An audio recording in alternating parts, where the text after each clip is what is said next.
नमस्कार, म प्रदीप राज कँडेल। आज समस्त मान्यवर साथी एवं शुभचिन्तकहरूको माझ राष्ट्रिय सुरक्षा व्यवस्थापन, यसमा खास गरेर अवधारणा, क्षेत्र र नेपालमा राष्ट्रिय सुरक्षाका विद्यमान प्रावधानहरू सम्बन्धमा चर्चा गर्न गइरहेको छु। राष्ट्रिय सुरक्षामा आउनुभन्दा अगाडि हामीले के बुझ्नु जरुरी हुन्छ भने सुरक्षा भनेको के हो। सुरक्षा मानिसको लागि नभई नहुने आधारभूत आवश्यकता हो। यो जन्मदेखि मृत्युसम्म अर्थात् टु टर्मसम्म आवश्यक रहन्छ। र जस्तो व्यक्तिहरूको लागि घाँस बाँस र कपासको आवश्यकता हुन्छ, ठिक त्यसै गरेर सुरक्षा व्यक्तिको लागि आवश्यक हुन्छ। एउटा उदाहरणबाट पनि हामी बुझ्न सक्छौँ कि गर्भमा रहँदाखेरि गर्भभित्र रहेको शिशुको पनि स्याहार गर्नुपर्ने हुन्छ। आइरन चक्की खुवाउनेलाई पनि हामीले सुरक्षाको दायरामा अध्ययन गर्न सक्दछौँ।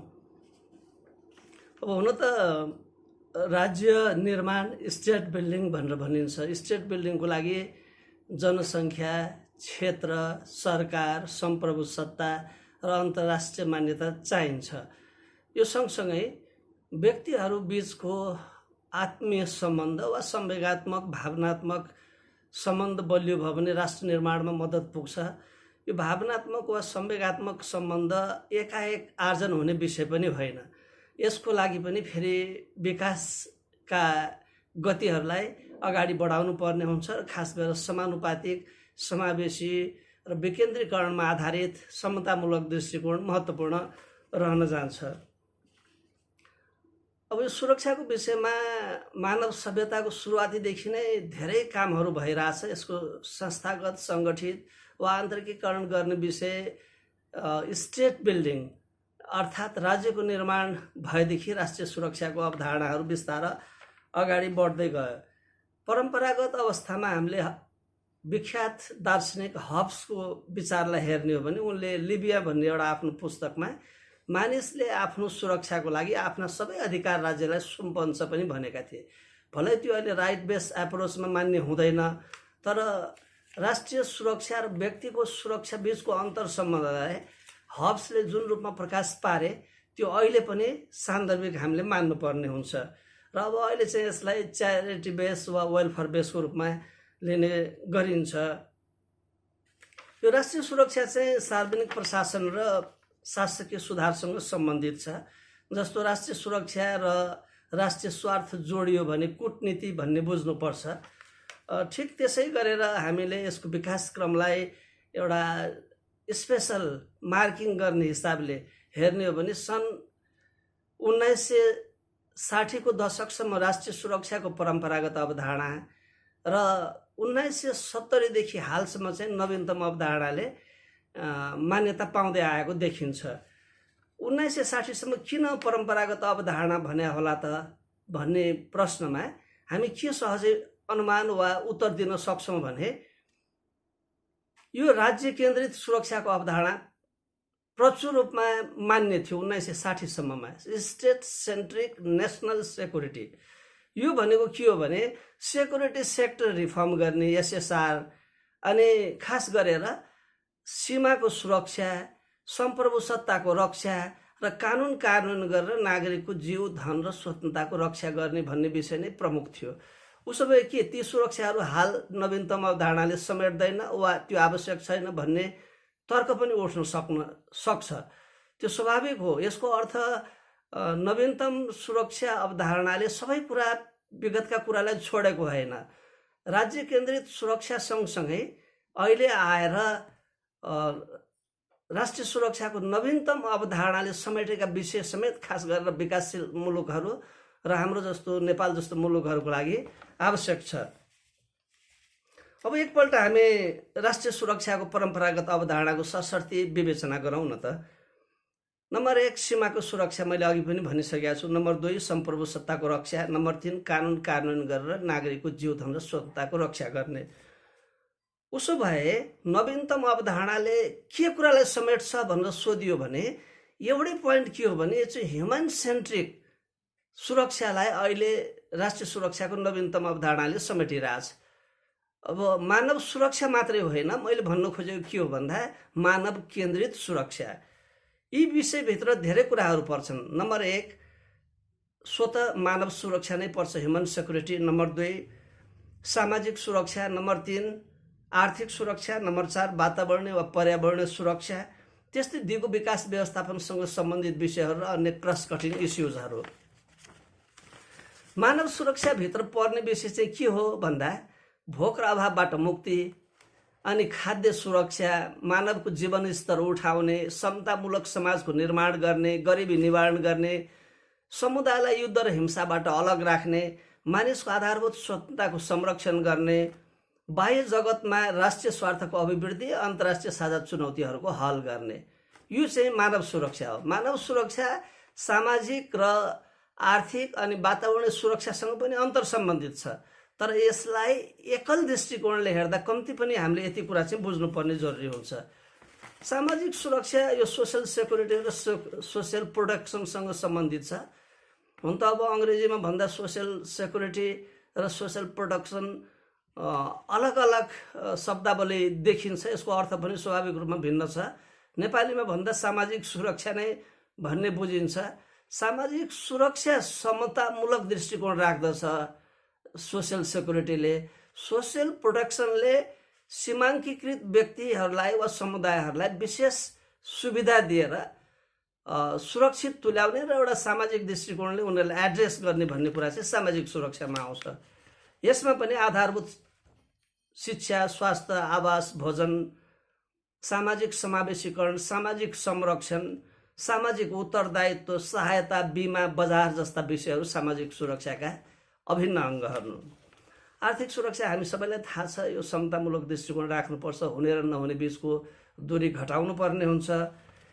यो दिगो फराकिलो र समतामूलक आर्थिक वृद्धिसँग पनि सम्बन्धित छ, केवल आर्थिक वृद्धिसँग मात्रै होइन। गरिबी निवारण वा न्यूनीकरण, रोजगारी, पूर्वाधारको विकास, खाद्य सुरक्षा। अब यसमा पनि खाद्य सुरक्षाभित्र उत्पादन, पहुँच र उपयोग, अनि त्यस्तै स्थिरीकरणमा चाहिँ एकरूपता कायम राख्ने, उतार चढाव हुन नदिने। अनि वातावरण सुरक्षामा जाँदा अहिले जुन ग्लोबल इस्यु छ, क्लाइमेट चेन्जका इस्युजहरू यसमा पर्छन्। यो जल, जमिन, जङ्गलसँग सम्बन्धित छ, जलवायुसँग सम्बन्धित छ, जैविक विविधतासँग सम्बन्धित छ। यस्ता विषयहरूको सुरक्षा गर्नु पर्ने दायित्व पनि राष्ट्रिय सुरक्षाभित्र पर्दछ। अब दिगो विकास भन्नाले चाहिँ राष्ट्रिय सुरक्षाको नवीनतम अवधारणाभित्र पर्ने विषयमा उपलब्ध स्रोतहरूलाई भावी पुस्ताको लागि पनि पुग्ने गरेर अप्टिमम, महत्तम उपयोग गर्ने विषयहरू दिगो विकाससँग सम्बन्धित छ। अब दिगो विकास सँगसँगै नयाँ चुनौतीहरू भनेको भएभरका स्रोत साधनलाई अहिले हामीले उत्खनन गऱ्यौँ भने तत्कालको लागि त फाइदा होला, भावी पुस्ताको लागि त्यो दिगो हुन सक्दैन। अब राष्ट्रिय सुरक्षाको अवधारणाको जुन हामीले दुईटा भिन्नता अहिले प्रस्ट्यायौँ, एउटा राज्य केन्द्रित सुरक्षा र अर्को मानव केन्द्रित सुरक्षा। राज्य केन्द्रित सुरक्षा सन् 1960 को दशकसम्म यो प्रचुर रूपमा मान्य थियो भने सन् 1970 को दशकदेखि राष्ट्रिय सुरक्षाको नवीनतम अवधारणामा मानव केन्द्रित सुरक्षाले प्राथमिकता पाइआएको छ र यसको अगुवाई स्वयं संयुक्त राष्ट्र र अन्तर्गतका एजेन्सी र विश्व जगतका राष्ट्रहरूले गरिरहेका छन्। यसमा हुने राष्ट्र मात्रै होइन, नहुने राष्ट्र पनि। जस्तो हुने राष्ट्रले नहुने राष्ट्रलाई सहयोग पुर्याउनु पर्ने विषय पनि अहिले राष्ट्रिय सुरक्षाको नवीनतम अवधारणाभित्र पर्दछ।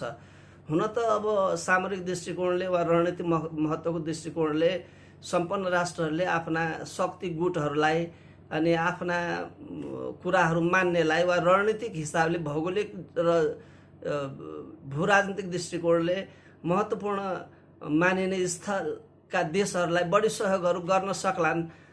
त्यो कुरा व्यवहारमा देखिए पनि सिद्धान्त त त्यो चाहिँ होइन। फेरि समष्टिमा भन्ने हो भने हुने राष्ट्रले नहुने राष्ट्रलाई सहयोग पुर्याउने र नहुने राष्ट्रले हुने राष्ट्रबाट लिने सहयोगलाई पनि आफ्नो राष्ट्रिय स्वार्थ, राष्ट्रिय हित अनुसार लिनुपर्ने विषयहरू चाहिँ राष्ट्रिय सुरक्षाको मुख्य पाटो हो।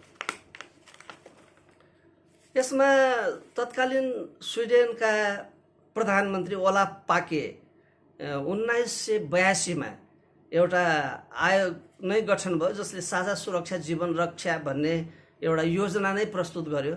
यो पनि एउटा राष्ट्रिय सुरक्षाको नवीनतम अवधारणालाई अझै उचाइमा बढाउनको लागि एउटा महत्त्वपूर्ण दस्तावेज र मार्गदर्शनको रूपमा रहिआएको छ। 1983 मा बुजान नामक विद्वानद्वारा जनता राज्य र त्रास, हेर्नुहोस् है, जनता राज्य र त्रास भन्ने एउटा पुस्तकको प्रकाशन बुजान भन्ने एकजना व्यक्तिले, दार्शनिकले गर्नुभयो 1983 मा, धेरै अगाडि पनि होइन। यो पुस्तकको प्रकाशनले चाहिँ के कुरालाई जोड दिएछ भन्दा परम्परागत सुरक्षा प्राथमिकता भन्दा राष्ट्रिय सुरक्षाको समस्यालाई राज्य र जनताले मिलेर हल गर्नुपर्दछ भन्ने कुरालाई चाहिँ फोकस गरेको छ। त्यस्तै राजनीतिक र सैनिक विषय उत्तिकै महत्त्वपूर्ण छ जति आर्थिक सामाजिक र वातावरण पक्षलाई पनि महत्त्व दिनुपर्दछ भन्ने यो प्रस्ताव छ। मलेसियाका प्रधानमन्त्री महाथिर मोहम्मदले पनि 1987 मा एउटा साउथ कमिसन गठन गरेर जनताको स्वतन्त्रता, सुरक्षा र जीवनस्तर उठाउने प्रतिवेदन दिनुभएको थियो। त्यस्तै 1990 को विश्वीकरणको प्रभावपछि, खास गरेर ग्लोबलाइजेसन र यसको इम्प्याक्टपछि यसमा अझै धेरै विकासहरू भएको छ। सन् 2004 मा युनाइटेड नेसनको एउटा प्रतिवेदनले मानव सुरक्षाका अवधारणाको उल्लेख गर्यो र यसमा मानवीय सुरक्षाको अवधारणामा आर्थिक सामाजिक चुनौती, आन्तरिक द्वन्द्व, रासायनिक हतियार, गरिबी, महामारी जस्ता विषयहरूलाई समेटेको छ।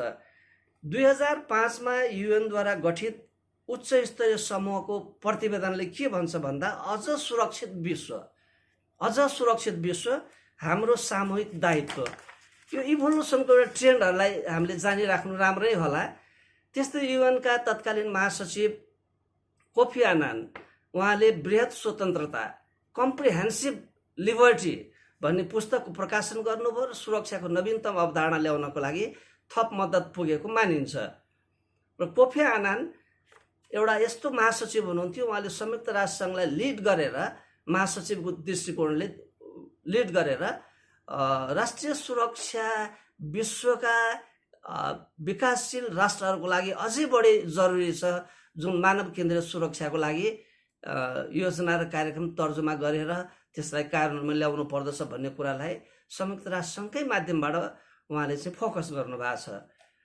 अब 2009 मा आइपुग्दाखेरि युएनडिपीले कस्तो मजाको एउटा सन्देश प्रवाह गरेको छ वा मार्गदर्शन दिएको छ भन्दा डेलिभरिङ ह्युमन सेक्युरिटी, फेरि ध्यान दिएर सुनौ, delivering human security through multilevel governance. हुन त बहुस्तरीय शासनको छुट्टै विषय छ, यो स्थानीय स्तरमा, प्रदेश वा क्षेत्रीय स्तरमा, राष्ट्रिय स्तरमा लेयरको हिसाबले र डाइमेन्सनको हिसाबले चाहिँ ठाडो र तेर्सो, भर्टिकल र होराइजेन्टल आयामबाट यो सञ्चालित हुन्छ। यो जियो गभर्मेन्टल एजेन्सी र एनजिएस नन गभर्मेन्टल एजेन्सीको बिचमा पनि सञ्चालित हुन्छ। जस्तो एउटा सानो उदाहरण भनौँ, कृषि ज्ञान केन्द्र नुवाकोटको कार्यालयले एउटा कृषक अगुवा समूहहरूको बिचमा राख्ने इन्टरेक्सन, त्यो लोकल लेयरको मल्टिलेभल गभर्नेन्सको होराइजेन्टल डाइमेन्सन हो। बुझ्नको लागि मैले एउटा उदाहरण दिएँ। अब युएन चार्टरकै पनि आर्टिकल 25 मा युएन र अन्तर्गतका निकायले पारित गर्ने प्रस्ताव युएनका सबै राष्ट्रहरूले मान्नै पर्छ। मानवाधिकारको अन्तर्राष्ट्रिय घोषणापत्र 1948 एउटा उदाहरण भनौँ, महिला विरुद्ध हुने सबै प्रकारका हिंसा विरुद्धको महासन्धि 1979, त्यस्तै यातना विरुद्धको महासन्धि युएनएससीआर को रेजुलेसन नम्बर 1325 यो 2000 मा पारित भएको थियो। त्यस्तै 2008 मा पारित भएको 1320 को रेजोल्युसन लगायतका यी सबै कुराहरूलाई चाहिँ राष्ट्रिय सुरक्षाको आयामभित्र राखेका छ। हाम्रो पनि सन्धि ऐन 2047 ले अन्तर्राष्ट्रिय स्तरमा भएका सन्धि सम्झौताहरूलाई राष्ट्रिय कानुन बनाएर संस्थागत र आन्तरिकीकरण गर्नुपर्दछ। त्यो नभएमा पनि सन्धि ऐन 2047 कै प्रावधान अनुसार अन्तर्राष्ट्रिय स्तरमा नेपाल पक्ष राष्ट्र रहेर गरिएका त्यस्ता दायित्वहरूबाट नेपालले उन्मुक्ति पाउन सक्दैन। त्यसलाई राष्ट्रिय कानुन सर लागू गर्नुपर्छ भन्ने कानुनी व्यवस्था पनि हामी कहाँ छ।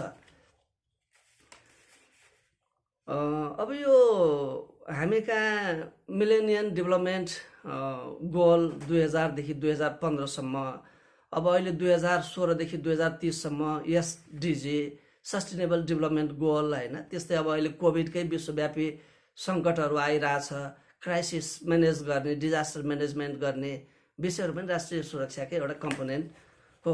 राष्ट्रिय सुरक्षालाई के कुराले चाहिँ प्रभाव पार्छ त, यसको बेसिक एलिमेन्ट्स, प्रभाव पार्ने तत्त्वहरू के हो भनेर हेर्दा यो हामीले कुनै किताबमा खोजेर भेट्ने होइन। यसलाई इन्टरनेसनल प्र्याक्टिस, राष्ट्रिय संवैधानिक कानुनी प्रावधानहरू, हाम्रा व्यवहारहरू, द्विपक्षीय बहुपक्षीय सन्धि सम्झौताले उत्पन्न गरेका एउटा उपलब्धि वा सकारात्मक नकारात्मक पक्षहरूलाई आधार बनाएर यी कुराहरूलाई हामीले विश्लेषण गर्न सक्छौँ। पहिलो तत्त्व भनेको चाहिँ यो पनि इकोलोजीबाटै प्रभावित हुन्छ, पर्यावरणबाट। कस्तो पर्यावरणबाट भन्दा अब भू पर्यावरण होला, भू राजनीतिक पर्यावरण होला, छिमेकीहरूसँगको अन्तर सम्बन्ध होला, क्षेत्रीय वा त्यस्तै विभिन्न सङ्गठनहरूको सदस्य राष्ट्र भएको होला, संयुक्त राष्ट्रसङ्घ अन्तर्गतका एजेन्सीहरूकै बिचमा पनि विभिन्न दायित्वहरू हुन सक्लान्। यी प्रशस्तै उदाहरणहरू हामीले राख्न सक्छौँ। नम्बर 1, राष्ट्रिय सुरक्षा पर्यावरणबाट गाइडेड हुन्छ, इकोलोजीबाट। अब अर्को तत्त्वमा चाहिँ आन्तरिक तत्त्व पनि भनौँ न त, यो के होला? राजनीति, राजनीतिक प्रणाली, संविधान, सामाजिक, आर्थिक, सांस्कृतिक, भूगोल, भू राजनीतिक, पर्यावरण, वातावरण। अब बाह्य तत्त्वमा जाउँ। बाह्य तत्त्व भन्नाले अघि पनि मैले भनेको छु, अन्तर्राष्ट्रिय सम्बन्ध नै हो, अन्तर्राष्ट्रिय कानुन हो, कूटनीति हो, आर्थिक कूटनीति हो, विश्वीकरणको प्रभाव पनि हो। अब राष्ट्रिय सुरक्षाको क्षेत्र चाहिँ के हो त? यसले कति क्षेत्रलाई कभरेज गर्छ? हामीले राष्ट्रिय सुरक्षाको परम्परागत र नवीनतम अवधारणालाई राम्ररी बुझ्यौँ भने क्षेत्र स्वतः थाहा हुन्छ। जस्तो राज्य केन्द्रित परम्परागत सुरक्षाको अवधारणाले मोटामोटी रूपमा 3 कुरा समेटेका थियो। फेरि रिकल गर्नको लागि मैले भने सीमाको सुरक्षा, सरकारको सुरक्षा, सम्प्रभु सत्ताको सुरक्षा रक्षा र कानुन गरेर नागरिकको जीवधन र स्वतन्त्रताको रक्षा गर्ने, ती कुरा पनि क्षेत्रै भए।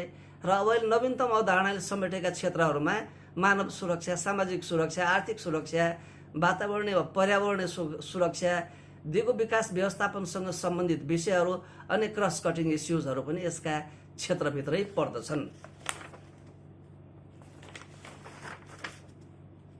अहिले हामी सार्कमा त छौँ, सार्क जीवित नै छ, जीवन्त चाहिँ छैन। अब जीवन्त तुल्याउनको लागि फेरि सार्क सदस्य राष्ट्रहरूको बिचमा सामञ्जस्यता कायम हुनुपर्ने हुन्छ। यो केवल सार्क आफैले मात्रै त्यो गर्न सकेन भने पनि संयुक्त राष्ट्रसङ्घ र त्यसका एजेन्सीहरूले यसलाई अझै सघाउन सक्छन्। यसमा विभिन्न लबिङहरू हुन सक्छ। यी कुराहरूले पनि हाम्रो क्षेत्रीय स्तरको सुरक्षा बलियो भयो भने पनि राष्ट्रिय सुरक्षामा प्रवर्धन हुन्छ। अहिले पछिल्लो समयमा ऊर्जा सङ्कट, खाद्य सुरक्षा अझै महत्त्वपूर्ण रूपमा देखिएको छ। यसलाई पनि हामीले साझा मुद्दा, कमन इस्युकै रूपमा राखेर हल गर्नुपर्ने हुन्छ। अब ड्रगकै कुराहरू छ, साइबर क्राइम भयो, ह्युमन ट्राफिकिङ भयो, हाइज्याकिङ वा किडन्यापिङहरू भए, अर्गनाइज क्राइम भयो। हेर्नुहोस् त कति धेरै क्षेत्रहरू छ यो राष्ट्रिय सुरक्षाका आयाममा। अब कूटनीति, आर्थिक कूटनीति, विश्व शान्ति, क्षेत्रीय शान्ति, युद्ध र हिंसाको अन्त्य, उत्तर दक्षिण र दक्षिण दक्षिण सहयोग। उत्तर दक्षिण भनेको चाहिँ अब हुनेलाई उत्तर, नहुनेलाई दक्षिण। त्यस्तै अब दक्षिण दक्षिण सहयोग भनेको नहुने राष्ट्रहरू बिचको सहयोग। विदेश स्थित नागरिक तथा तिनका सम्पत्तिको सुरक्षा, विदेशमा रहने नेपाली नागरिकहरूको सुरक्षा गर्ने दायित्व नेपाल सरकारको वा विदेश स्थित नेपाली कूटनैतिक नियोगको हो। त्यहाँ कुनै हाम्रा कूटनैतिक नियोग छैनन् भने नजिकै अन्य राष्ट्रमा होलान्, ती राष्ट्रहरूले हेर्नुपर्छ। यी विषयहरू समेत राष्ट्रिय सुरक्षाको दायरामा पर्दछ। अन्तर्राष्ट्रिय श्रमहरू अहिले हाम्रो जस्तो एउटा रोजगारीको लागि विदेश जानुपर्ने अवस्थामा भलै त्यो डर्टी, डेन्जरस, डिफिकल्ट 3D को काममा नेपाली नागरिकहरू गइरहेका छन्। त्यसलाई रोक्ने दायित्व पनि सरकारको हो र सुरक्षित सेफर माइग्रेसन, एउटा सुरक्षित आप्रवासन गर्ने काममा सरकारले सहजीकरण पुर्याउनु पर्ने विषयहरू पनि यसतर्फ आकर्षित हुन्छन्। अर्को विषय हेरौँ, राष्ट्रिय सुरक्षामा एउटा राष्ट्रिय स्तरमै सुरक्षाको क्षेत्र छ है, नेसन भित्रै पनि। जस्तो केन्द्रीय सुरक्षा, प्रान्तीय प्रादेशिक सुरक्षा, अहिले हाम्रो सङ्घीय शासन व्यवस्था अनुसार जिल्ला सुरक्षा, स्थानीय सुरक्षा, 3 क्याटेगोरीमा, एउटा नेसनल लेभलको, अर्को स्टेट लेभल वा प्रोभिन्स लेभलको र अर्को भनेको लोकल लेभलको। सुरक्षा जोखिम र संवेदनशीलता अनुसार पनि त सुरक्षाको क्षेत्र फरक होला नि। उच्च सुरक्षा जोखिम भयो भने क्षेत्र पनि फराकिलो हुने हो, उच्च नै हुने हो। मध्यम सुरक्षा जोखिम भयो भने मध्यम स्तरको सुरक्षा अवलम्बन गर्नुपर्ने हुन्छ र सुरक्षा सामान्य प्रकृतिको छ भने यसको क्षेत्र ठिकठिकै खालको हुन्छ र धेरै यसमा चाहिँ व्यवस्थापन गरिरहनु पर्ने अवस्था नआउन सक्छ। विषयवस्तुका दृष्टिकोणले पनि सुरक्षाको क्षेत्र भिन्न हुन्छन्। जस्तो राज्य सुरक्षा त्यही परम्परागत, अनि मानव केन्द्रित वा ह्युमन सेन्ट्रिक राष्ट्रिय सुरक्षालाई हामीले लिन सक्छौँ। यति हामीले अवधारणा बुझिसकेपछि यसको इभोल्युसन, यसको विकासक्रम हामीले थाहा पाइसकेपछि नेपालमा राष्ट्रिय सुरक्षाका विद्यमान प्रावधानहरू के छन् त भन्ने विषयमा पनि आकलन गर्नुपर्ने हुन्छ। केही वर्ष अगाडि मानिसहरू के भन्ने गर्थे भने यतिसम्म कि विद्वानहरू भने नेपालमा राष्ट्रिय सुरक्षाको नीति नै छैन भन्थे। नितान्त गलत र तर्क को लागि तर्क मात्रै मान्नु पर्दछ। नेपालको एकीकरण गर्ने समयमा तत्कालीन राजा श्री 5 पृथ्वीनारायण शाहका दिव्योपदेशहरूलाई हामीले हेर्ने हो भने पनि के राष्ट्रिय सुरक्षा बारे उल्लेख गरिएका थिएनन् र भलै ती कानुनी रूपमा थिएनन् होला, आदेशको रूपमा थियो होला वा दिव्य उपदेशको रूपमा थियो होला। एउटा सानो उदाहरण हेरौँ न। नेपाल दुई ढुङ्गा बीचको तरुल हो। त्यसले तत्कालीन चीन अर्थात् तिब्बत र भारतलाई इङ्गित गर्न खोजेको थियो कि हाम्रो सामरिक अवस्था यस्तो छ, हामीले इको डिस्टेन्स, इको ब्यालेन्समा रहेर परराष्ट्र मामलालाई सन्तुलनमा राख्नुपर्छ, राष्ट्रिय स्वार्थ वा राष्ट्रिय हितलाई प्रवर्धन गर्नुपर्छ भनेर। त्यस्तै अब राजनीतिक प्रणाली संविधानद्वारा हाम्रो राष्ट्रिय सुरक्षा निर्देशित छ। अन्तर्राष्ट्रिय कानुनहरू छ। हामी पक्षधर राष्ट्र हौँ। हामी नेपाल संयुक्त राष्ट्रसङ्घको सदस्य राष्ट्र हो। अब संयुक्त राष्ट्रसङ्घले गर्ने निर्णयहरू नेपालको सन्दर्भमा पनि वाञ्छित र बाध्यकारी हुन्छन्। त्यस्तै 1950 मा भारत नेपाल मैत्री सन्धि भनिया छ। अब भलै त्यसको अहिले आएर रिभ्यू गर्नुपर्छ भन्ने विषयहरू आफ्नो ठाउँमा छन्, तर जुन बेलासम्म रिभ्यू हुँदैन वा रिभ्यू हुँदाको अवस्थामा पनि त्यो राष्ट्रिय सुरक्षाकै एउटा अभिन्न अङ्गको रूपमा रहिरहनेछ। अब वन चाइना पोलिसी होइन, एक चीन नीति, चीनका तिब्बत लगायत हङकङ अब विभिन्न मामलाहरूमा चाहिँ हामी चीनकै नीतिलाई स्वीकार गर्दछौँ। चीन एउटै हो भन्ने नीति पनि हाम्रो राष्ट्रिय सुरक्षाको अहिलेको विद्यमान प्रावधानभित्रकै एउटा व्यवस्था हो। संवैधानिक व्यवस्था हेर्ने हो भनेदेखि नेपालको संविधान 2072 मा जुन अहिले जारी भएको छ, यही प्रष्ट रूपमा भनिएको छ नि, प्रस्तावनामै छ। एकचोटि हेरौँ त।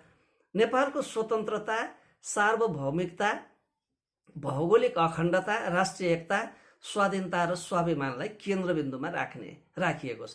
राख्ने भनेकै छ। अब कूटनीतिमा हामीले डिप्लोमेटिक मिसनहरू विदेशमा पठाउँदाखेरि मुख्य काम के हुन्छ त डिप्लोमेटिक मिसनको? पहिलो कुरा भनेको राष्ट्रिय हित र राष्ट्रिय स्वार्थ हेर्ने हो। दोस्रो भनेको विदेशमा रहेका नेपाली नागरिकहरूको सुरक्षा हेर्ने हो। यो भित्र धेरै कुराहरू पर्छ। अब राष्ट्रिय सुरक्षा भन्न साथै फरेन डाइरेक्ट इन्भेस्टमेन्टका कुराहरू आउलान्, रोजगारीका कुराहरू आउलान्, द्विपक्षीय बहुपक्षीय सहयोग र समझदारीका विषयहरू आउलान्, नेपाली नागरिकहरू श्रमको लागि जाने विषयहरू पर्लान्, आर्थिक सामाजिक पर्यावरणीय सुरक्षाका विषयहरू पर्लान्। धेरै विषयहरू पर्नु स्वाभाविकै छ। हाम्रो अहिलेको संविधानको, नेपालको संविधानको भाग 1 मा प्रारम्भिकमै संविधान मूल कानुन हो भनिएको छ। अब यो कानुनले धेरै कुराहरू स्पष्ट तुल्याएको पनि छ होइन। अखण्डता, राष्ट्रियता, स्वाधीनता, स्वाभिमान, नेपालीको हक हित रक्षा, सिमानाको सुरक्षा, आर्थिक समुन्नति र समृद्धि, राष्ट्रिय हित प्रतिकूलको आचरण र कार्य सङ्घीय कानुन बमोजिम दण्डनीय हुने समेत भनिएको छ। र त्यो अनुसारको कानुनी व्यवस्था पनि हामी कहाँ छ। अहिले पछिल्लो समय 2074 सालमा मुलुकी फौजदारी त्यस्तै देवानी होइन अब संहिताहरू भए, यसका कार्यविधि ऐनहरू नै बनिसकेका छन्। त्यसलाई एउटा हामीले बुझ्नको लागि प्रस्ट्याउन सक्छौँ। मौलिक हक र कर्तव्य भाग 3 मै पनि त छ नि, छैन र? जस्तो धारा 16 देखि 46 सम्म नागरिकका मौलिक हकहरू उल्लेख गरिरहेछ। त्यस्तै अब धारा 48 मा नागरिकका कर्तव्यहरू भनिएको छ। यसमा राष्ट्रप्रति निष्ठावान हुनुपर्ने, अनि नेपालको राष्ट्रियता, सार्वभौमिकता र अखण्डताको रक्षा गर्नुपर्ने नागरिकको कर्तव्य, त्यस्तै संविधान र कानुनको पालना गर्नुपर्ने, राज्यले चाहेका बखत अनिवार्य सेवा गर्नुपर्ने र सार्वजनिक सम्पत्तिको सुरक्षा र संरक्षण गर्नुपर्ने नागरिकको कर्तव्यलाई पनि हामीले राष्ट्रिय सुरक्षाको विद्यमान प्रावधानमा राखेर संविधान अन्तर्गतको व्यवस्था मनन गर्न सक्छौँ। त्यस्तै राज्यका निर्देशक सिद्धान्त, नीति र दायित्वहरूले पनि एउटा डिरेक्टिभ प्रिन्सिपल्सको रूपमा राष्ट्रिय सुरक्षाको विषयलाई उजागर गरिएका छ। यी सबै कुराहरू मैले यहाँ अहिले भन्न चाहेन। यहाँहरूले नेपालको संविधानको भाग 4 वा अन्य सम्बन्धित भाग वा धाराहरूको अध्ययन गर्न सक्नुहुनेछ। अब हामी कहाँ एउटा यो राष्ट्रिय सुरक्षा परिषद छ है, नेसनल सेक्युरिटी काउन्सिल। यसको चेयर पीएमले गर्नुहुन्छ, प्रधानमन्त्रीले। यसका सदस्यहरूमा नेपाल सरकारको रक्षा मन्त्री, गृह मन्त्री, परराष्ट्र मन्त्री, अर्थमन्त्री रहनुहुन्छ भने मुख्य सचिव पनि सदस्य, नेपाली सेनाको प्रधान सेनापति सदस्य र रक्षा मन्त्रालयको सचिवले राष्ट्रिय सुरक्षा परिषदको सदस्य सचिवको काम गर्नुहुन्छ। अब यो परिषदले वार्षिक प्रतिवेदन तयार गर्छ, राष्ट्रपति समक्ष पेश गर्नु पर्दछ। त्यस्तै राष्ट्रपतिले त्यस्तो प्रतिवेदनलाई सङ्घीय संसद मार्फत पेश गर्न लगाउनु पर्छ। घुम्दै पुग्ने फेरि जनताकै प्रतिनिधिहरू समक्ष वा जनताकै बिचमै पुग्नेछ। राष्ट्रिय सुरक्षा परिषद सम्बन्धी अन्य व्यवस्थाहरू चाहिँ सङ्घीय कानुनद्वारा हुने भनेर हाम्रो संविधानमा व्यवस्था छ। नेपाली सेनाको व्यवस्था छ। अब राष्ट्रपति नेपाली सेनाको परमाधिपति हुने भनिएकै छ। यो सिभिल सुप्रिमेसी अन्तर्गत नै राखिएको छ नेपाली सेनालाई पनि। अब नेपाली सेनालाई समावेशीकरण गर्ने विषयहरू, सङ्घीय कानुन अनुसार विकास, निर्माण र विपद व्यवस्थापन लगायतका अन्य काममा परिचालन गर्ने विषय, राष्ट्रपतिले मन्त्री परिषदको सिफारिसमा प्रधान सेनापतिको नियुक्ति र पदमुक्ति गर्ने पनि त व्यवस्था छ नि। त्यस्तै नेपालको सार्वभौमता, भौगोलिक अखण्डता वा कुनै भागको सुरक्षामा युद्ध, बाह्य आक्रमण, सशस्त्र विद्रोह वा चरम आर्थिक विशृङ्खलताको कारणले गम्भीर सङ्कट उत्पन्न भएमा राष्ट्रिय सुरक्षा परिषदको सिफारिसमा नेपाल सरकार मन्त्री परिषदको निर्णय बमोजिम राष्ट्रपतिबाट नेपाली सेनाको परिचालन हुने भनिएको छ। यो चाहिँ जिल्लामा हुने डिजास्टर म्यानेजमेन्टको लागि होइन है, अघि भनिएका विषयहरूको हकमा हो। जस्तो विपद जोखिम न्यूनीकरण गर्नको लागि सेना ठुलो हेरेर बस्दैन, उसको आफ्नो म्यान्डेटमै छ। र जिल्ला विपद व्यवस्थापन समितिको एउटा सदस्य जिल्ला स्थित नेपाली सेनाको गण गुल्मका प्रमुखहरू पनि हुने व्यवस्था भएको हुनाले त्यो स्वतः परिचालित हुन्छ। त्यो संविधान र कानुनले नै ती व्यवस्थाहरूलाई छुट दिएको छ। त्यस्तै अब कहिले चरम अशान्ति भएको अवस्थामा कर्फ्यू जारी गर्नुपर्ने अवस्थामा कर्फ्यूलाई व्यवस्थापन गर्न सुरक्षाको दृष्टिकोणले जिल्ला सुरक्षा समितिको सदस्यको नाताले सेना परिचालित हुन्छ। भलै त्यसको रिपोर्टिङ हुन्छ, एप्रुभल होला, आफ्नो विभागीय आदेश पनि आउला, तर ती सबै कुराहरू कुरेर बस्नु पर्दैन। विपद जोखिम न्यूनीकरण र तत्काल लाग्ने कर्फ्यू जस्ता व्यवस्थाहरूमा सेनाको आवश्यकता अनुसार परिचालित हुने संवैधानिक र कानुनी व्यवस्था हामी कहाँ छ। सुरक्षा सेक्युरिटी भनौँ, अब यो सुरक्षा मामलामा नेपाल प्रहरी, सशस्त्र प्रहरी बल र अहिले प्रधानमन्त्रीको कार्यालय मार्फत राखिएको राष्ट्रिय अनुसन्धान विभागले पनि आफ्नो ठाउँमा रहेर भूमिकाको निर्वाह गर्नुपर्ने संवैधानिक कानुनी व्यवस्था हामी सबैलाई थाहा नै छ। अर्को भाग 30 मा सङ्कटकालीन अधिकारको व्यवस्था छ। यसमा यो भाग 32 मा सन्धि सम्झौताको अनुमोदन, सम्मिलन, स्वीकृत वा समर्थनका विषयहरू छन्।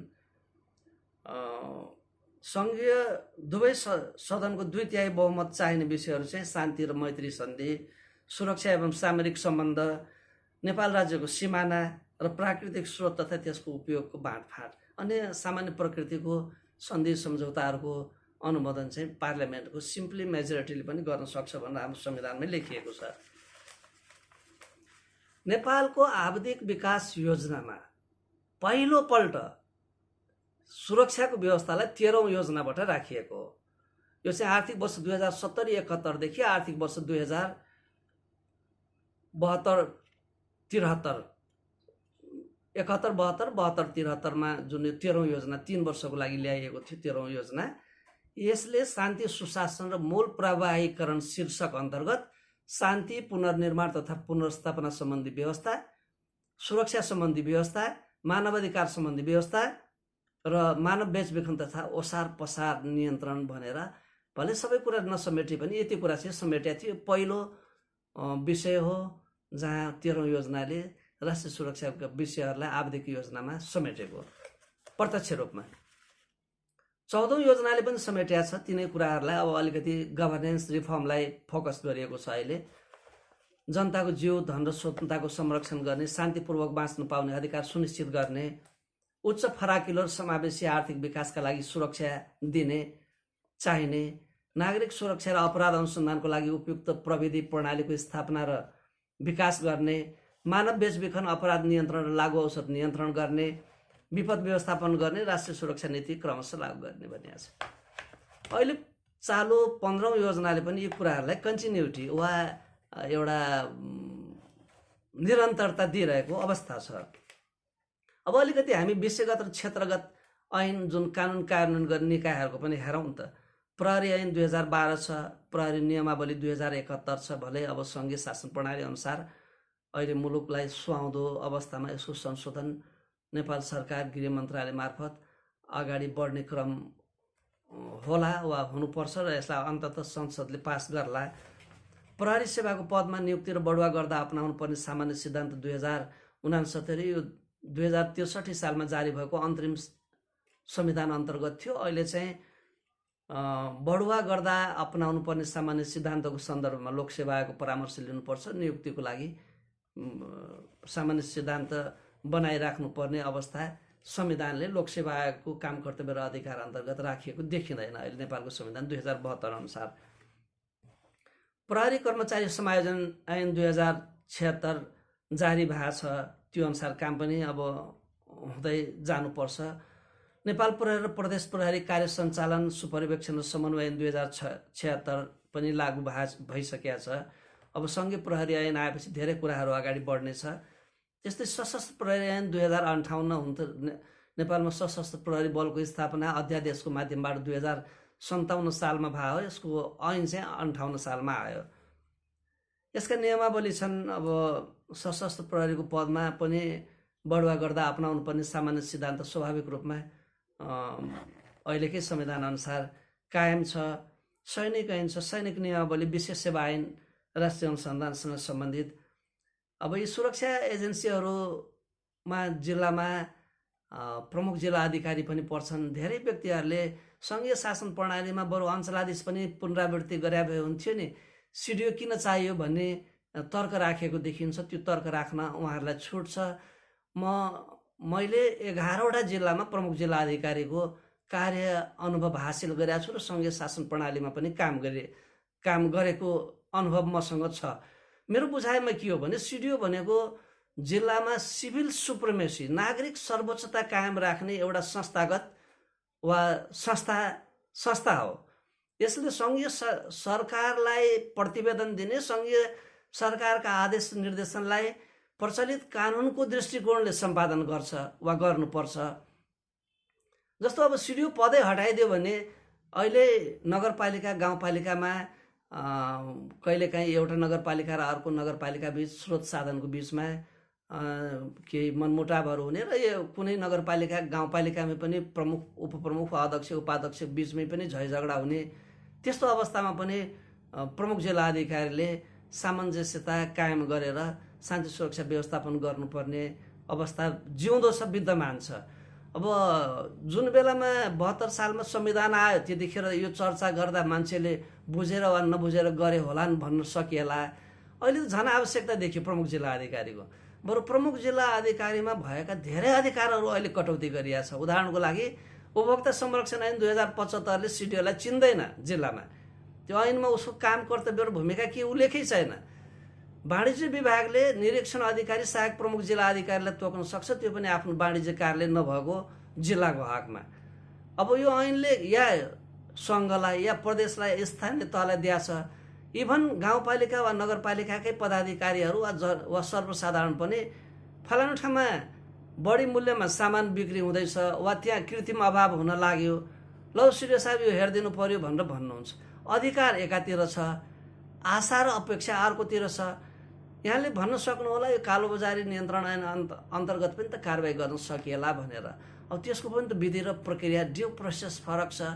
यसको लागि अधिकार प्राप्त अनुसन्धान अधिकारी जो जिल्ला प्रशासनसँग सम्बन्धित रहँदैन, जस्तो खाद्य प्रविधि तथा गुण नियन्त्रण कार्यालय हुन सक्ला, स्वयं प्रहरी कार्यालय हुन सक्ला, या अन्य तोकिएका कार्यालय वाणिज्य कार्यालय हुन सक्लान्। उनीहरूले त्यो मुद्दा कहाँ अभियोजन गर्ने, सरकारी कार्यालय, सरकारी वकिलको कार्यालय मार्फत भन्ने विषय त फरक छ। यसरी समग्रमा हेर्दा अहिले जिल्लामा सिडिओको मेन काम त अब स्थानीय प्रशासन ऐन 2028ले नै 4वटा काम भनेर तोकेको छ। पहिलो काम भनेको जिल्लामा शान्ति सुरक्षा को काममा केन्द्रित रहने, सुरक्षा निकायलाई परिचालन गर्ने, अन्य तह र तबकासँग समन्वय गर्ने। Number 1 to maintain the law and order in the district. Number 1 काम त्यही नै हो। नम्बर 2 भनेको विकास काममा सहयोग पुर्याउने। अब नम्बर 3 भन्नाले सरकारी सार्वजनिक सम्पत्तिहरूको संरक्षण गर्ने गराउने। अब गर्नलाई त आफूसँग साधन स्रोत पनि चाहिएला, त्यो उनीहरूले जुन जुन निकायको त्यो पर्न जान्छ उनीहरूलाई संरक्षण गर्न लगाउनु पर्यो। चौथो काम भनेको सरकारी आदेश निर्देशनको पालना गर्ने वा त्यो अनुसारको काम सम्पादन गर्ने। यी बाहेक करिब 150वटा ऐन, नियमावली, कार्यविधि, निर्देशिकाले प्रमुख जिल्ला अधिकारी वा तिनका मातहतका अधिकृतहरूलाई जिल्लामा काम गर्ने अधिकार दिएको छ। त्यो सबै अधिकार हटाएर एउटा पालिकामा विभाजन गर्ने पनि समयको सङ्कट हुन सक्छ। सिभिल सुप्रिमेसी हुँदैन। अब के भोलि गएर सेनाको गणपति वा जिल्ला प्रहरी कार्यालयको प्रमुख वा सशस्त्र प्रहरी बल नेपालको गणपति कहाँ उजुरी गर्न जाने कि सिडिओ कहाँ जाने, सामान्य प्रकृतिको उजुरीहरू गर्नलाई? यो वैकल्पिक एउटा न्याय प्रणालीको माध्यमबाट सुरक्षा सम्पादन हुन्छ। हुन त अब ह्यान्ड्सको रूपमा प्रहरीले, सशस्त्र प्रहरीले धेरै कामहरू गर्ने हुन्छ, नगर्ने होइन। तर त्यसको सुपरिवेक्षण गर्ने, अनुगमन गर्ने दायित्व त ऐनले, प्रहरी ऐन 2012ले नै, स्थानीय प्रशासन ऐन 2028ले नै नेपाल प्रहरीको सम्बन्धमा र सशस्त्र प्रहरीको सम्बन्धमा पनि सशस्त्र प्रहरी ऐन 2058 र यसको नियमावली अनुसार केन्द्रमा गृह सचिवलाई प्राप्त अधिकारहरू जिल्लामा प्रमुख जिल्ला अधिकारीहरूलाई केही हदसम्म प्रत्याजन गरिएको हुन्छ। यसरी समन्वयमा काम गर्ने दृष्टिकोणले प्रमुख जिल्ला अधिकारीको आवश्यकता अहिले पनि छ। प्रमुख जिल्ला अधिकारी जिल्ला प्रशासन कार्यालयको कार्यालय प्रमुख मात्रै होइन, ऊ जिल्लाको एउटा नेपाल सरकारको पदाधिकारी पनि हो। यो प्रमुख जिल्ला अधिकारीलाई अन्य पदसँग तुलना गर्ने पनि होइन। एकजनाले के भन्नुभयो भनेर भन्दा, गाउँपालिकाको अध्यक्ष भन्दा तल होइन सिडिओ भनेर मलाई एकजनाले सोध्नु। मैले के भने गाउँपालिकाको अध्यक्ष भन्दा मात्रै होइन, एउटा नागरिक भन्दा पनि तल सिडिओ हो। किनभने पिपुल फर्स्ट भनेर यदि हामीले मान्ने हो र हामी ट्याक्स पेड स्टाफ रहने हो, जिम्मेवार पदाधिकारीहरू भने त्यो कुरालाई मान्नुपर्ने हुन्छ। यता जिल्ला न्यायाधीशले जिल्ला समन्वय समितिको प्रमुखलाई शपथ गराउनुहुन्छ। अब जिल्ला न्यायाधीशलाई अहिलेको मर्यादा क्रममा गाउँपालिकाको अध्यक्ष भन्दा तलै राखिया छ, तर उहाँले आजीवन कारावास गर्नुहुन्छ, जन्म कैद गर्नुहुन्छ, 20 वर्ष वा त्योभन्दा माथि कैद गर्नुहुन्छ। त्यो उनीहरूले कसैलाई पदसँग दाँजिने होइन। अब प्रदेशमा रहने डिआइजी भन्दा म चाहिँ ठुलो हो भनेर एउटा गाउँपालिकाको अध्यक्ष वा वार्ड अध्यक्षले भन्न लाग्नुभयो भने अवस्था के होला? गेटमा बस्ने पाले उसको कामको लागि उही ठुलो हो। यसरी बुझौँ न, हामी ऱ्याङ्क इन म्यानमा होइन, ऱ्याङ्क इन ट्याक्समा जानु पर्यो, अनि मात्रै यसले सार्थकता पाउँछ भन्ने मलाई लाग्छ। त्यो हुनुपर्ने विषय पनि त्यही नै हो। अब सङ्गठनात्मक व्यवस्थाहरू छ, जस्तो नेपाल सरकारको कार्य सम्पादन गर्ने नियमावली छ, कार्यविभाजन नियमावली छ। त्यो अनुसार चेन अफ एउटा कमान्ड अनुसार हेर्ने हो भने अब केन्द्रमा सुरक्षा हेर्ने कतिवटा एजेन्सी होला हेर्नुहोस् त। मन्त्री परिषद स्वयं हो, राष्ट्रिय योजना आयोग पनि हो यो सुरक्षाको नवीनतम अवधारणालाई हेर्ने, राष्ट्रिय सुरक्षा परिषद स्वयं हो। अब गृह मन्त्रालय, रक्षा मन्त्रालय, पर्यटन मन्त्रालय हुँदै हो, किनभने सिभिल एभिएसनको सेक्युरिटी हेर्ने काम पर्यटन मन्त्रालयको, टोटल आर्मीको मिलिट्रीको सेक्युरिटी म्यानेजमेन्ट हेर्ने काम रक्षा मन्त्रालयको, भने इन्टरनल सेक्युरिटी ल इन्फोर्समेन्ट गर्ने हिसाबले गृह मन्त्रालयको हो। राष्ट्रिय अनुसन्धान विभागलाई आफ्नो मातहत राखेको हिसाबले प्रधानमन्त्रीको कार्यालयको पनि हो, मन्त्री परिषदको मात्रै नभइकन।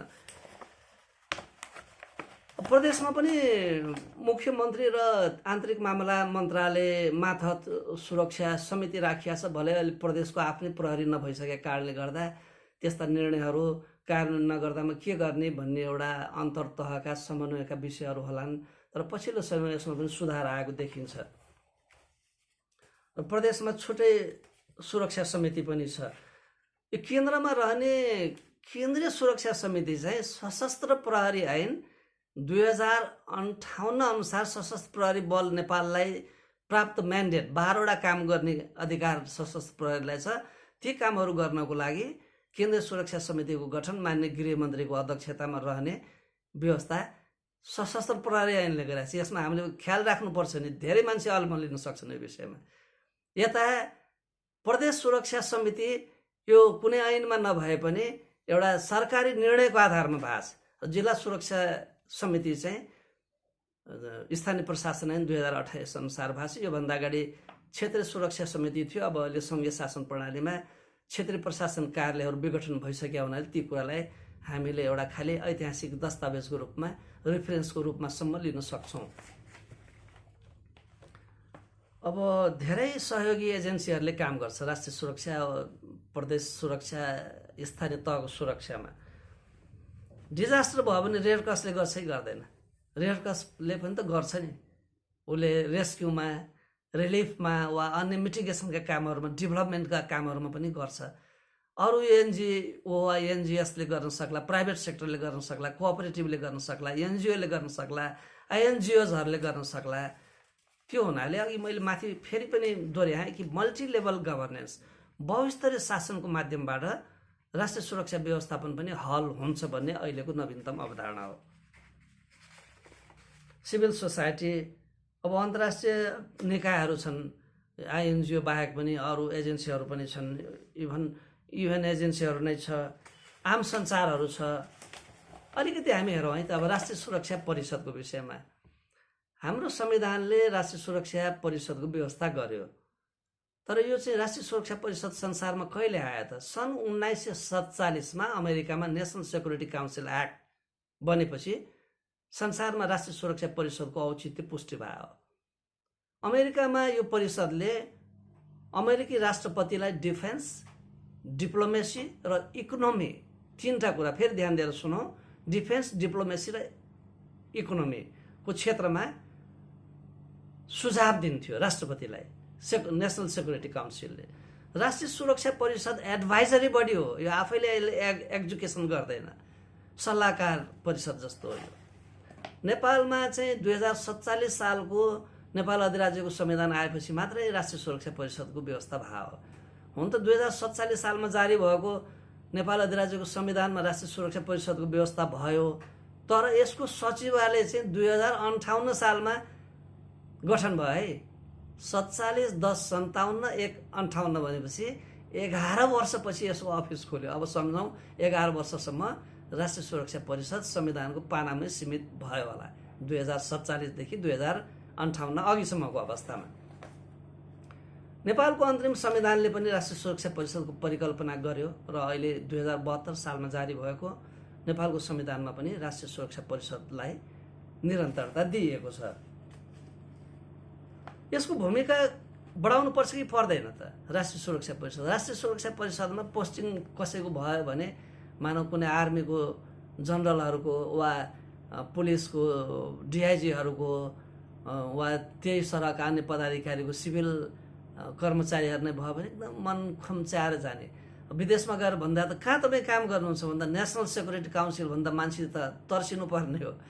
तर हामी कहाँ अब गिभन टास्क मात्रै गर्ने, त्यहाँ गएर अलमलिने गरेर राष्ट्रिय सुरक्षा परिषदको औचित्य चाहिँ व्यक्तिको निष्क्रियताले पनि प्रभावी हुन्छ। यसलाई उठाउने दुईटा औजार, एउटा भनेको अब कानुन बनाउनु पर्छ, कानुन नभइकन चाहेर पनि धेरै कामहरू गर्न सकिन्न, त्यो बाध्यकारी नहुन सक्छ। कानुनले बाध्यकारिता एउटा लिगल बाइन्डिङ फोर्सको रूपमा काम गर्छ भने अर्को चाहिँ व्यक्तिको प्रोएक्टिभनेस पनि महत्त्वपूर्ण विषय हो। राष्ट्रिय सुरक्षा सम्बन्धी अध्ययन अनुसन्धान गरे पनि हुन्थ्यो नि, गरिरह होला। अध्ययन अनुसन्धान गर्ने, त्यसलाई थिङ्क ट्याङ्क रूपमा विकास गर्ने, इन्टर एजेन्सीहरूको कोरिलेसन, अन्तर समन्वय कायम गर्ने विषयहरूमा चिरफार गर्ने, फुर्सदिलो भएर नबस्ने, काम गरे गर्ने, कानुन गर्ने सुरक्षा निकायहरूको ओडिट गर्ने काम पनि उहाँहरूलाई दिँदा हुन्छ मेरो विचारमा। भले नेपाल पुलिस, आर्मी, एपिएफ वा एनआइडी को पनि प्रतिनिधित्व त गर्नु पर्यो। र यो ओडी चाहिँ व्यक्तिलाई बढुवा चाहेको बेलामा नगरेर सङ्गठनलाई चाहिएको हो कि राष्ट्र मुलुकलाई चाहिएको हो कि भनेर ओडीको काम, अर्गनाइजेसनल डेभलपमेन्ट गर्ने काम र ओआइएनएम गर्ने काम पनि राष्ट्रिय सुरक्षा परिषदलाई दिनु सान्दर्भिक देखिन्छ। मानव केन्द्रित सुरक्षाका विषयमा अन्तर्निकाय समन्वय गर्ने काम पनि दिँदा हुन्छ। त्यो समन्वय गर्ने कामसम्म हुन त अब राष्ट्रिय योजना आयोग छँदैछ, राष्ट्रिय सुरक्षा परिषदलाई त्यो काम किन दिएर झन् डुप्लिकेसन बढ्छ कि भन्ने प्रश्न पनि उठ्न सक्ला। यसमा दोहोरोपना नहुने गरेर अन्तर्निकाय समन्वय गर्ने र एउटा थिङ्क ट्याङ्कको रूपमा विकास गर्ने गरेर राष्ट्रिय सुरक्षा परिषदलाई दियो भने हाम्रो राष्ट्रिय सुरक्षा प्रभावकारी हुन मद्दत पुग्छ।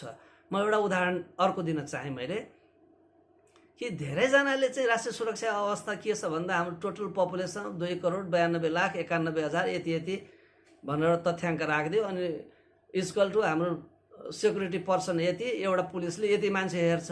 त्यो राष्ट्रिय सुरक्षा होइन। अब व्यक्ति घटाउने, प्रविधि बढाउने, कानुनी साक्षरता दिने, मानव सुरक्षा बढाउने, मानिसलाई अन्य काममा इन्गेज गराउने, रोगबाट, भोकबाट, अशिक्षाबाट, यस्ता अभावहरूबाट मुक्त गर्ने अहिलेको राष्ट्रिय सुरक्षाको चाहिँ आवश्यकता हो।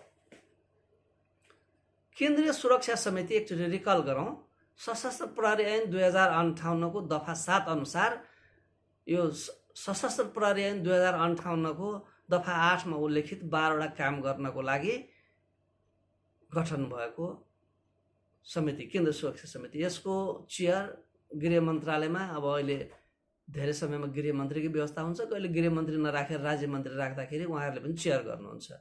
गृह सचिव, रक्षा सचिव, बलाधिकृत रथी नेपाली सेनाको उहाँहरू सदस्य हुनुहुन्छ। त्यसै गरेर पुलिसको आइजिपी, एपिएफको आइजिपी, एनआइडीको चिफ उहाँहरू सदस्य हुनुहुन्छ भने गृह मन्त्रालयको सुरक्षा समन्वय महाशाखा प्रमुख चाहिँ यसको सदस्य सचिव, सहसचिवले चाहिँ सदस्य सचिवको काम गर्छ। विगतको क्षेत्रीय सुरक्षा समिति अहिले छैन। जिल्ला सुरक्षा समिति सिडिओको अध्यक्षतामा यसको सदस्यमा नेपाली सेनाको जिल्ला स्थित प्रमुख जस्तो धेरै जिल्लाहरूमा गणनै छ, गणपति यसको सदस्य हुनुहुन्छ। जिल्ला प्रहरी कार्यालय वा जिल्ला प्रहरी परिसरको प्रमुख सदस्य, सशस्त्र प्रहरी बलको हकमा पनि गण वा गण नभएको ठाउँमा गुल्मपति प्रमुख उहाँहरू सदस्य हुनुहुन्छ। एनआइडीको जिल्ला स्थित उप अनुसन्धान निर्देशक, कहीँ अब त्योभन्दा तल्लो तह पनि हुन सक्ला, उहाँहरू सदस्यको रूपमा हुनुहुन्छ भने सहायक प्रमुख जिल्ला अधिकारीले सदस्य सचिवको रूपमा काम गर्नुहुन्छ। अब अहिले त सहायक प्रमुख जिल्ला अधिकारी नै भनिएको छ। कतिपय अवस्थामा सहायक प्रमुख जिल्ला अधिकारी नहुँदा त्यो पद खाली राखेर माइनट गर्ने वा प्रशासकीय अधिकृतलाई दिने चलन पनि छ। यसलाई हामीले स्वाभाविक रूपमै मान्नुपर्ने हुन्छ। र यो बैठक चाहिँ सिडिओले आफ्नो आवश्यकता अनुसार कल गर्छ र यसमा आवश्यकता अनुसार कुनै अन्य सरकारी निकायको व्यक्तिहरूलाई पनि आमन्त्रण गर्न सक्छ। जस्तो भनौँ न, कहीँ मतदाता नावली सङ्कलन गर्नु पर्यो भने जिल्ला निर्वाचन अधिकारीलाई बोलाउन सकिएला। अब चुनावको टाइममा सेक्युरिटीको बैठक बस्यो भने जिल्ला निर्वाचन अधिकृत भनेर सम्बन्धित जिल्लाका वा अन्य न्यायाधीश वा कानुन अधिकृतहरूलाई तोकिएको हुन्छ, उहाँहरूलाई राख्न सकिएला। उदाहरण मात्रै भयो। अब यसमा चाहिँ राष्ट्रिय सुरक्षामा एउटा अर्को अध्ययनको पाटो भनेको सूचना समन्वय हो। हामी कहाँ धेरै सूचना चाहिँ सतहीमा हुन्छ। मैले कुनै निकायलाई आक्षेप लगाउन चाहन्न। कस्तो भने चिया पसलमा सुनेका वा कसैले गफ गरेर गर्दै गर्दाखेरि झुट बोलेका कुराहरूलाई भेरिफाई नगरी वा क्रस चेक नगरिकन त्यसलाई आधार मानिदिने हो भने त्यसले राम्रो नतिजा दिँदैन। अब यसको लागि ट्रेनिङहरू चाहियो, क्यापेसिटी इन्हान्स गर्नु पर्यो, रिक्रुटमेन्ट सिस्टम पनि मेरिट बेसमा हुनु पर्यो, धेरै फ्याक्टरहरूले काम गर्नुपर्ने हुन्छ। अब हाम्रो सूचनाको समस्या भनेको सतही सङ्कलन, जिम्मेवारी र उत्तरदायित्वको कमी, समन्वयको कमी, तुरुन्तै आफ्नो विभागमा रिपोर्टिङ गर्ने, त्यो राम्रो होइन। जिल्ला स्थित सुरक्षाहरू जिल्ला सुरक्षा समितिमा इन्ट्र्याक्सन गर्नुपर्ने हुन्छ।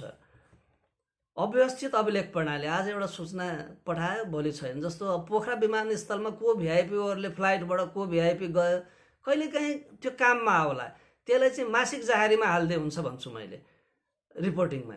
अब फलानु आउनु हो, फलानु जानु हो, फलानुले खाना खानु हो, त्यो डजन्ट मिनिङ, त्यसको कुनै अर्थ छैन।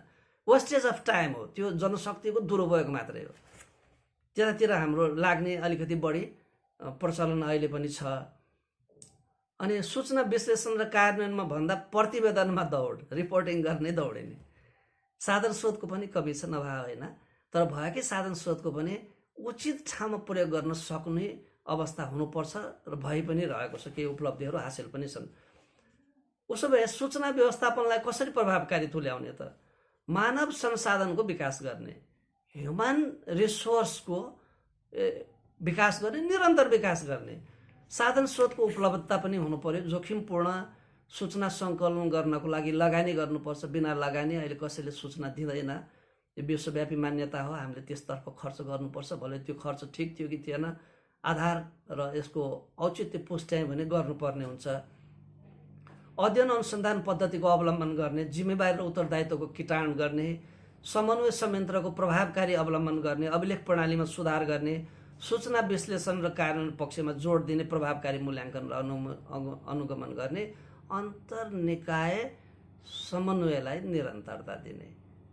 सिडिओले जिल्लामा एक्लै काम गरेर जिल्ला प्रभावकारी हुन सक्ला? उसको सेक्युरिटी टिम, उसकै आफ्नो मातहतको स्टाफहरू, अन्य कार्यालयहरू, अन्य सिभिल सोसाइटी, मिडिया, सत्तारूढ राजनीतिक दल मात्रै होइन, सत्ताभन्दा बाहिर रहेको प्रतिपक्षी राजनीतिक दलको भूमिका पनि उत्तिकै महत्त्वपूर्ण हुन्छ। कुनै हुलदङ्गा नहोस् भनेर सानो एउटा युवादेखि लिएर एउटा वृद्ध वा ज्येष्ठ नागरिकसम्म विभिन्न राजनीतिक दलका व्यक्ति वा पदाधिकारीहरूसँग निरन्तर संवाद र आफ्नो एउटा स्वाभिमानलाई कायम गरेर गरिने कामले जिल्लाको सुरक्षा व्यवस्थालाई महत्त्वपूर्ण तुल्याउन सकिन्छ। आखिर त सबै स्थानीय तह जिल्लाको समग्र स्वरूप नै राष्ट्रिय स्वरूप त हो नि। अब अहिले कोभिड-19 कै क्राइसिस म्यानेजमेन्ट गर्नुपर्ने छ। अहिले थर्ड भेरिएन्ट आएर ओमिक्रोन भन्ने छ। अब यो अवस्थामा भोलि अर्को भेरिएन्ट आउला या अन्य जोखिमहरू आउन सक्ला। यो पनि त इन्टर एजेन्सी समन्वयकै आधारमा हल हुने हो। अब हाम्रो राष्ट्रिय सुरक्षाको विद्यमान चुनौती, सुरक्षाको के छ भन्ने कुराहरू आउँदाखेरि अब यो पनि अवस्थाअनुसार फरक हुन्छ। कसैले भन्ला हाम्रो खुल्ला सिमाना छ, त्यही भएर राष्ट्रिय सुरक्षाको प्रमुख चुनौती खुल्ला सिमाना हो भनेर भन्ला। मेरो अलिकति फरक मत छ। चुनौती र समस्या फरक हो है। चुनौती भनेको जुन विषय हो त्यो समस्यामूलक त छँदैछ, त्यो समाधान पनि गर्नुपर्छ भन्ने विषय चुनौती हो। जस्तो खुला सिमानाबाट हुने विभिन्न आपराधिक गतिविधिहरूलाई हल गर्नु हाम्रो राष्ट्रिय सुरक्षाको चुनौती हो। खुला सिमानाको समस्या त्यो चुनौती होइन, त्यो समस्या हो। समस्यालाई हल गर्ने विषय चुनौती हो भने अहिले बर्निङ इस्यु, अहिले 2078 सालको अहिले हामी माघ महिना को भनौँ न, अब दोस्रो हप्ता पछाडि बढ्दैछौँ। अहिले नेपालको राष्ट्रिय सुरक्षालाई हेर्ने भने हाम्रो सुरक्षाको चुनौती के होला त? हाम्रो स्टेट सेन्ट्रिक, ह्युमन सेन्ट्रिक चुनौती त छँदैछ, तर अहिले टक्क हामीले भन्न सक्ने भने कोभिड क्राइसिसलाई म्यानेजमेन्ट गर्ने नै हाम्रो राष्ट्रिय सुरक्षाको मूल चुनौती हो, नम्बर 1। हुन त अब कुनै पोलिटिकल सेक्टरको मानिसहरूले स्थानीय निर्वाचन आउँदैछ, फलानु चुनावहरू आउँदैछ, टाइममा चुनाव गर्ने विषय हाम्रो राष्ट्रिय सुरक्षाको महत्त्वपूर्ण र पहिलो चुनौती हो भन्नु होला। त्यो उहाँहरूको तर्क आफ्नो ठाउँमा ठिक हुन पनि सक्ला। विद्यमान समस्यालाई हल गर्ने विषयमा चाहिँ अहिले कोभिड क्राइसिस म्यानेजमेन्ट गर्ने भन्दा दोस्रो चुनौती हुनै सक्दैन भन्ने मेरो आफ्नो बुझाइ हो। सँगसँगै हाम्रो राजनीतिक प्रणालीले अङ्गीकार गरेका संवैधानिक कानुनी व्यवस्थाको निरन्तर सम्पादन गर्नु र हल गर्नु पनि सुरक्षा चुनौती हो भने खुला सिमानाको कारणले गर्दा हुन सक्ने आपराधिक गतिविधि, अवैध निकासी पैठारी, ड्रग एफआइआर्स, ह्युमन ट्राफिकिङ, विभिन्न खाले सङ्गठित अपराध लगायतका अपराधहरूलाई हुन नदिने, प्रिभेन्सन गर्ने, यसको विरुद्धमा प्रमोसनल एक्टिभिटिजहरू गर्ने र भइहाल्यो भने ल एजुकेसन गर्ने कामहरू पनि त चुनौती नै हो नि। यस्ता धेरै चुनौतीहरू हुन सक्लान्। अब जस्तो शीतलहरी, जाडोको टाइममा शीतलहरीबाट हुन सक्ने जोखिमलाई न्यूनीकरण गर्ने, अब बर्खाको टाइममा बाढी पहिरो का सुरक्षा चुनौतीहरूलाई हल गर्ने वा जोखिम न्यूनीकरण गर्ने चुनौतीहरू हुन्छ सिजनल। अब कुनै राजनीतिक उद्देश्यबाट प्रेरित भएर कुनै दिवस वा कुनै अवसरमा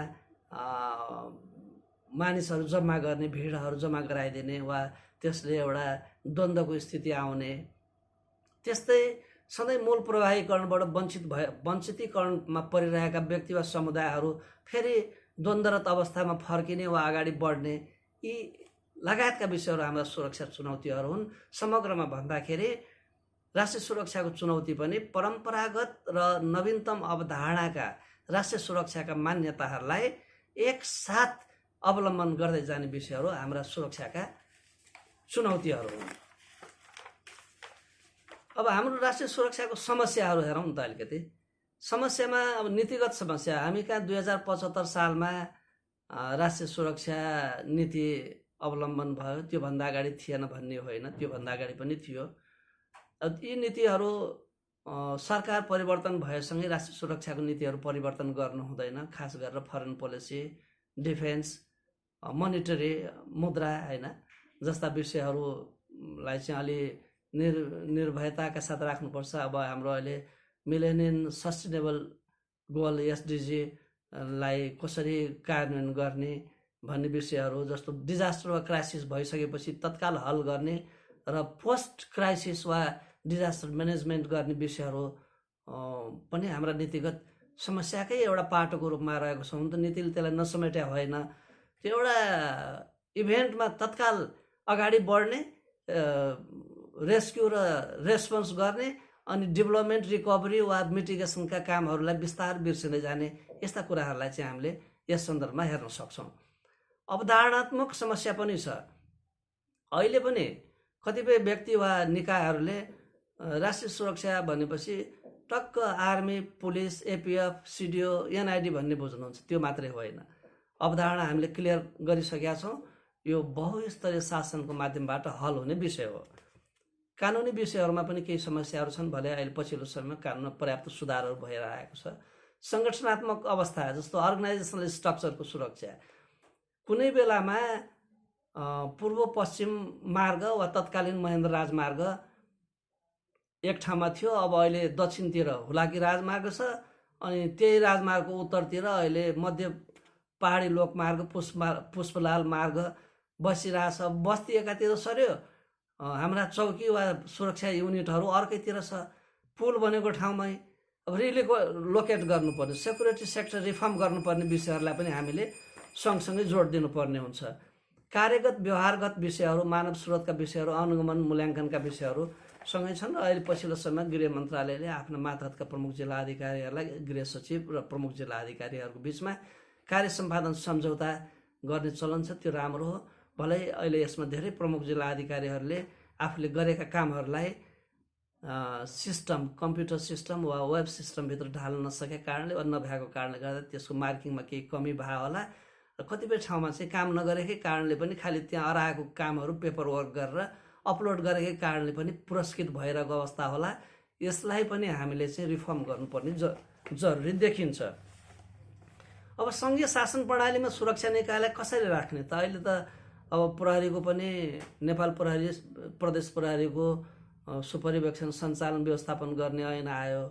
अब सङ्घीय प्रहरी ऐन आउला, त्यसपछि प्रदेश प्रहरी इन्डिपेन्डेन्टली वा कतिपय विषयमा समन्वयमा चल्ने गरेर अगाडि बढ्ला। नगरपालिकाहरूले पनि नगर प्रहरी राख्ने भनेर अनुसूचीमा उल्लेखित छँदैछ संविधानको। यसलाई लैजाँदाखेरि प्रमुख जिल्ला अधिकारीलाई डुअल एकाउन्टेबिलिटीमा राख्नुपर्छ। जस्तो अहिले प्रमुख जिल्ला अधिकारीले जे काम गरेका छ त्यसो काममा कमी ल्याइदिनु भएन, नत्र संस्था राख्ने नागरिकको अपेक्षा फेरि घट्छ नि। यो पनि एउटा ठुलो सर्भिस सेन्टर हो, सिभिल सुप्रिमेसी भएको। यसले सर्भिस डेलिभरी त गर्छ नै। जिल्लाका विभिन्न सङ्घीय सरकार र प्रदेश सरकारका कार्यालयहरूको पनि यसले निरीक्षण गर्छ र गाउँपालिका नगरपालिका अन्तर्गतका कार्यालयहरूको पनि, मैले राजनीतिक पक्षभन्दा पनि त्यसका सब युनिटहरूको, भोलि जग्गा प्रशासनको हरेक गाउँपालिका नगरपालिकामा छुट्टै अफिस राख्ने वा त्यसको प्रशासन गर्ने भनेर नेपालको संविधानको अनुसूचीमा उल्लेख भइसकेको अवस्थामा ती कामहरू भएन भने गाउँपालिका नगरपालिकाले सघाउने काममा पनि प्रमुख जिल्ला अधिकारीले अन्तर्निकाय समन्वय स्थापित गराएर मद्दत पुर्याउन सक्दछ। यसरी हेर्दाखेरि प्रमुख जिल्ला अधिकारीलाई अब सबैभन्दा पहिला त छुट्टै सेवामा राख्नु पर्यो। जस्तो अहिले परराष्ट्र सेवा छ नि, नेपाल परराष्ट्र सेवा, अनि प्रशासन, नेपाल प्रशासन सेवाभित्रै जस्तो राजस्व समूह छ, अब गृह प्रशासन सेवा राख्नुपर्छ भन्छु मैले। यो समूह पनि होइन, गृह प्रशासन सेवा। यसमा पनि निजामती कर्मचारीहरूकै बिचमा विभिन्न मतभेदहरू हुन सक्लान्, बढुवा वृत्ति विकासका कुराहरू हुन सक्लान्। अब एकचोटि गृह सेवामा छिरेपछि त्यहीँबाटै अन्त्य हुने यस्तो खालको व्यवस्थाले व्यक्तिलाई भन्दा पनि संस्थालाई र सँगसँगै व्यक्तिलाई पनि फाइदा पुग्ने हुन्छ। सरकार वा मन्त्री फेरिएपछि नै सिडिओ फेरिने प्रथाको अन्त्य हुन्छ। 2047 सालमा आएको नेपाल अधिराज्यको संविधानभन्दा अगाडि जिल्लाका न्यायाधीशहरूको अवस्था यस्तै थियो। आज जिल्ला न्यायाधीश हुने, भोलि सरकारी वकिलमा, कहिले कानुन मन्त्रालयमा पोस्टिङ हुने। अहिले त 47 सालको संविधानले जिल्ला न्यायाधीशहरूलाई बलियो बनाएको छ। नेपालको संविधानमा यी कुराहरूलाई नसमेटे पनि सङ्घीय कानुनले चाहिँ व्यवस्था गरेर प्रमुख जिल्ला अधिकारीको छुट्टै सेवा समूह र गृह प्रशासनको छुट्टै सेवा समूह बनाउने हो। सचिव बाहेक अब सचिव पनि कमसेकम 1 टर्म 2 टर्म चाहिँ सिडिओको अनुभव भएकै व्यक्ति हुनुपर्छ भन्ने टर्महरू राखेर भोलि अन्तर सरुवा हुन सक्ला। अन्तर मन्त्रालयमा सहसचिवसम्मको चाहिँ छुट्टै सेवा गठन गर्नुपर्छ र डुअल एकाउन्टेबिलिटीमा उसले सेन्ट्रल गभर्मेन्ट, फेडरल गभर्मेन्टसँग पनि रिपोर्टिङ गर्छ भने सँगसँगै प्रदेशको प्रमुख सचिवलाई पनि वार्षिक कार्य सम्पादन मूल्याङ्कनको सुपरिवेक्षकले गर्ने 25 नम्बरबाट 10 नम्बरै वा 25 नम्बर नै प्रमुख सचिवलाई दियो भने अनि प्रमुख जिल्ला अधिकारी प्रदेश सरकारसँग पनि लोयल हुन्छ, एकाउन्टेबल हुन्छ भनेको मान्न थाल्छ। यो अंकुश चेक एन्ड ब्यालेन्स गर्ने कुराहरू। यी कुराहरूको सन्दर्भमा मैले तत्कालीन प्रशासन, उच्च स्तरीय प्रशासन सुधार आयोगका अध्यक्ष काशीराज दाहाल सरलाई र उहाँको इन्टायर टिमलाई पनि एउटा ब्रिफिङ गर्ने मौका पाएको थिएँ। मैले त्यतिखेर पनि यो कुराहरू उल्लेख गरेको छु। भलै अब अहिले गर्ने भनेको नेपाल सरकारले नै हो। नेपाल पुलिसलाई पनि कुन मोडालिटीमा लैजाने भनेको छ। अहिले जसको जसको घर जहाँ छ त्यही प्रदेशमा लैजाने भनेको छ। प्रदेश नम्बर 2 अहिले मध्य प्रदेश भयो वा तत्कालीन 7 नम्बर प्रदेश सुदूरपश्चिम प्रदेश, ती प्रदेशका मान्छेलाई त्यहीँ राख्न के भ्याउँछ त। सुदूरपश्चिममै त्यहाँको दरबन्दी भन्दा बढी प्रहरी जनशक्ति सुदूरपश्चिमको छ अन्य प्रदेशको अनुपातमा। अब 2 नम्बर वा मध्य प्रदेशमा अहिले भयभरको त्यहीँकै मधेसी समुदायकै प्रहरी राखिदिने हो भने त्यहाँ काम वाञ्छित रूपमा नहुन सक्छ। हाम्रो डाइभर्सिटी म्यानेजमेन्ट पनि त हो नि। हाम्रो इन्क्लुजन भनेको समावेशीकरण गर्ने भनेको डाइभर्सिटी म्यानेजमेन्ट पनि हो। त्यो हुनाले पहाडकोलाई हिमालकोलाई मधेसमा, मधेसकोलाई हिमाल वा पहाडमा हामीले छरेर सेवा सुविधाहरू दिन सक्ने खालको व्यवस्थालाई पनि कायम राख्नुपर्छ। एउटै ठाउँको मान्छेलाई उही ठाउँमा राख्यो भने त्यहीँकै मान्छेले नपत्याउने समस्या पनि हुन्छ। यो पहाडमा पनि, हिमालमा पनि, मधेसमा पनि। यसतर्फ हामीले प्रदेश प्रहरी प्रमुखलाई पनि डुअल एकाउन्टेबिलिटीमा राख्न सक्छौँ कि जसरी अहिले जिल्ला प्रहरी प्रमुखको 8 नम्बर वार्षिक 8 नम्बर 20 मा 12 नम्बर सम्बन्धित डिआइजीले 8 नम्बर सिडिओले दिने व्यवस्था छ। त्यसरी नै प्रदेश प्रहरी प्रमुखको सुपरिवेक्षकको अङ्कभार प्रदेश प्रमुख प्रदेशको प्रमुख सचिवलाई हामीले कानुन बनाएर सङ्घीय सरकारले दिएको अवस्थामा डुअल एकाउन्टेबिलिटी कायम हुन्छ।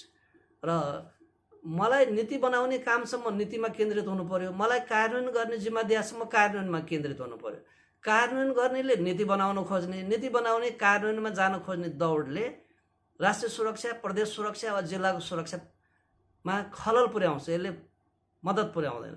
अब प्राइभेट सेक्टरको सेक्युरिटी एजेन्सीहरूलाई पनि हामीले कोलाबोरेटिभली अगाडि लैजानुपर्छ। जस्तो निजी स्तरका सुरक्षा निकायहरू छन् नि, विभिन्न ग्रुपहरू छ निजी क्षेत्रले उहाँहरूलाई राखेको पनि देखिन्छ। त्यस्तै वन सुरक्षा, राष्ट्रिय राजमार्गको सुरक्षा, विमानस्थल सुरक्षा, भलै सीमा सुरक्षा अहिले सशस्त्र प्रहरीलाई दिएछ। अन्य एजेन्सीहरूलाई पनि हामीले सँगसँगै लैजानु पर्ने हुन्छ। कारागारको सुरक्षा भयो र नेपाली सेनालाई पनि राइट प्लेसिङ गर्ने, जनशक्ति ठिक आकारमा राख्ने, त्यहाँ भएको जनशक्तिलाई अझै नेपाली सेनामा जनशक्ति थपेर विकास निर्माणमा पनि परिचालित गर्यो भने त्यो एउटा अनुशासित संस्था हो। हुन त अब आर्थिक उदारीकरणको समयमा हाम्रो सार्वजनिक खरिद ऐनले प्राइभेट सेक्टरले ठेक्कापट्टा लिन पाउने भनेर कानुन बनेको अन्तर्राष्ट्रिय हाम्रो दायित्व पनि रहेको अवस्थामा निजी सेक्टरलाई पन्छाएर सबै सरकारी सङ्गठनले नै गर्नुपर्छ भन्न खोजेको होइन। तर कतिपय सुरक्षा जोखिम हुने वा फास्ट ट्र्याकबाट गर्नुपर्ने कामहरूमा जसरी अहिले नेपाली सेनालाई दिएछ त्यसरी नै कामहरू बढाउँदै लैजाने र जनशक्ति पनि थप्ने, त्यो अनुसारको सेवा सुविधा दियो भने नागरिकहरूको सोचाइ र समर्थन पनि बढ्ने हुन्छ। र एउटा अहिले चाहिँ संविधानमा प्रदेश ब्युरो राख्ने भनेको छ। अब यो प्रदेश ब्युरो चाहिँ प्रदेशकै म्यान्डेटमा देखिन्छ, के हो प्रदेश ब्युरो भन्ने पनि उठ्न सक्ला। अब यसलाई चाहिँ हाम्रो सङ्घीय कानुनले डिफाइन गर्नुपर्ने हुन्छ। त्यो भयो भने यसको अन्यलता पनि हट्छ। भलै प्रदेशभित्रका सुरक्षा मामलामा प्रदेश ब्युरो राख्न सकिन्छ, त्यसले अन्ततः प्रदेशकै सुरक्षालाई मद्दत पुर्याउने हो।